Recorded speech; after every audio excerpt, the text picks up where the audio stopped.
ryster de amerikanske alliancer i Mellemøsten, og den åbner for en ny situation i Mellemøsten, som vi selv kender konsekvenserne af. Det konkluderer du, Steffen Gram. Godmorgen. Godmorgen. Vores internationale korrespondent. Hvordan har atomaftalen splittet amerikanerne? Den debat, der foregår i USA i øjeblikket, er meget, meget intens. Men sammenligner den med Obamas sundhedsreform, bare når det handler om udenrigsstof. Og den er meget, meget skinger, den debat, ligesom den var om sundhedsreformen. Og i øjeblikket er der altså omkring 60% af amerikanerne, for eksempel, der mener, at iranerne vil snyde. Og der er 64%, der mener, at hvis iranerne snyder, så skal man bruge våben. Alene det fortæller lidt om, hvor intens debatten er. Men den der utilfredshed, hvor meget har den at gøre med, at de amerikanere i forvejen slet ikke bryder sig om Obama? Den har en del med det at gøre, en betydelig del. Obama er ikke specielt populær, ser man igen på hans tal om, hvor godt han klarer sig i forhold til tidligere præsidenter, jamen så er det nede på 46%. Det er ikke ret meget på nuværende tidspunkt. Og hvis man ser, hvordan amerikanerne mener, hvordan han har behandlet hele Iran, jamen så er der altså en betydelig del af amerikanerne, over halvdelen af amerikanerne mener, at han har gjort det rigtig dårligt i forhold til Iran. Så det handler også om Obama og republikanernes vrede mod Obama, men der er også betydelige dele af det demokratiske vælgerkorps, der er imod denne aftale, men accepterer den, fordi det nu er en demokratisk mærkesag. Hvad er det, de er bange for, især republikanerne? Det, de er bange for, det er en lang række ting. For det første, at iranerne laver en nordkoreansk løsning, altså nu siger man, ja, nu ophæver vi sanktionerne, vi tager inspektører ind, hvorefter de efter et stykke tid, så smider inspektørerne ud, sådan som Nordkorea gør, og så begynder de i øvrigt at opruste med deres atomprogram. En anden ting, det er, at både demokrater og amerikanere og republikanere er kede af, bryder sig ikke om, at Iran stadigvæk har lov til at berige uran. Ganske vist kun til 3,67%, men at de overhovedet har kapaciteten til at berige uran. Det giver dem jo mulighed for at sætte gang i arrangementet på et tidspunkt, hvor de synes, de kan, lidt afhængig af aftalen.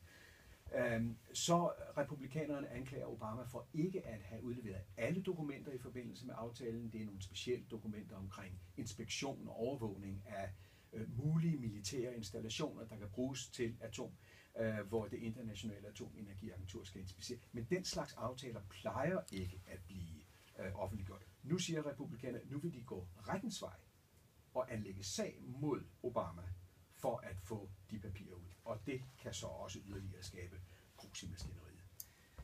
Hvorfor har det været så vigtigt for Obama at få den her atomaftale på plads? Lige fra før Obama blev præsident, der har en af hans vigtigste punkter på hans udenrigspolitiske dagsorden har været at få lagt låg over for afviklet så mange atomvåben, som han kan.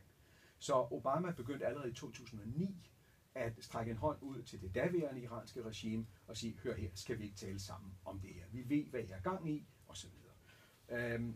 Iranerne sagde nej, det var Ahmadinejad, og det gik overhovedet ikke. Og så var det, at man fra vestens side og USA's side iværksatte sanktionerne, som jo et godt stykke hen ad vejen bragte den iranske økonomi i knæ, samtidig med, at man begyndte at holde hånden ud og sige, skal vi så ikke tale om det igen? Så kom det nye styre i Iran. Men for Obama har det været afgørende at få bremset et potentielt atomvåbenkapløb i Mellemøsten. Simpelthen. Han har en aftale, som man indgik med russerne for eksempel, om at nedgradere både det amerikanske og det russiske atomvåben. Det er simpelthen en fundamental ting i Obamas udenrigspolitik. Og det er lykkedes for ham nu. Hvad kan vi nu vente os af strategiske nybrud i Mellemøsten efter den her atomaftale? Nu bevæger vi så ud på spådommene, eller forhåbningerne, lad os sige forhåbninger. Selvfølgelig vil man gerne have, at det der sker nu er, at når nu Iran og USA kunne forhandle sig til rette om en atomaftale, at så vil det så afspejle sig i forhold til Syrien, ikke mindst i forhold til Yemen. Det skal man nok ikke vente, i hvert fald i begyndelsen. Men der, hvor man kan se, at der er mulighed for, og ingen der siger, at det sker, men der er mulighed for, det er, at man kan begynde at tale sammen. Der, hvor man i givet fald kunne få en form for samarbejde, det kunne være i Irak. Det er allerede sådan, at amerikanerne informerer irakerne, der informerer de iranske militser i Irak, når de slås mod ISIS, om at nu bomber amerikanerne der. Så der er altså allerede sådan en kanal. Et andet sted, iranerne og amerikanerne har fælles interesser, det er for eksempel i Afghanistan. Iranerne er også mod Taliban. Og iranerne har tidligere hjulpet amerikanerne i forbindelse med krigen mod Taliban. Der kunne man starte igen. Men selvfølgelig, alles fokus er på Syrien. Vil Iran og USA gøre noget anderledes, efter den her atomaftale er kommet på plads? Alene det, at de taler sammen, er anderledes. Under konflikten i Yemen, da den startede her for en del måneder siden, der var der på et givet tidspunkt en iransk skibskonvoj afsted, hvor man så fra Vesten sagde, hør her, det er våben, det er forsyninger på vej til oprørerne i Yemen. Der skete der så det, som ellers ikke er sket før, at Kerry, den amerikanske udenrigsminister, tog telefonen, ringede til Zarif, som han nu har forhandlet atomaftale med, og sagde, hør her, det går ikke. Det kan vi ikke have. Vi kan ikke acceptere, at en iransk konvoj lægger til med eventuelle forsyninger til de yemenitiske oprørere.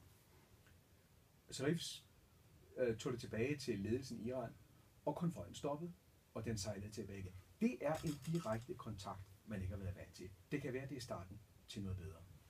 Steffen, du er en af mine mest vidende kolleger. Tak skal du have. Steffen Gram, vores internationale korrespondent. Og der er meget mere om alt det her i programmet Verden ifølge Gram kl. 9:05. Lige nu er det